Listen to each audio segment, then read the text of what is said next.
nuk e dija si të veproj dhe deri në atë moment as Beliz në fakt nuk kishte një rutinë të përcaktuar. Gjumet e ditës ishim edhe na kishte lënë pak me pasojë, si thua, regresim muajt 4, na zgjati goxha dhe gjumet e ditës ishin një katastrofë të shpërndara, shumë pak minuta, ti nuk dije se kur do flinte, kur do zgjohej dhe kjo më jepte vështirësi edhe në pjesën e ushqimeve solide, sepse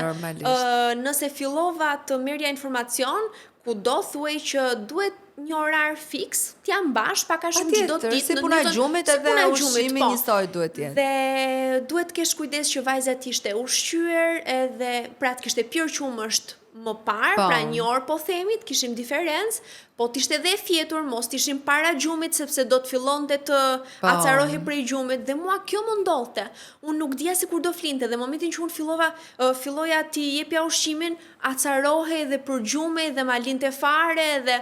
aty kuptova, thash, kjo nuk e ka fare që fushqimin, do t'jetë një bebe që nuk do t'ushqehet, demoralizimi në maksimum që filloj një tjetër proces i vështirë.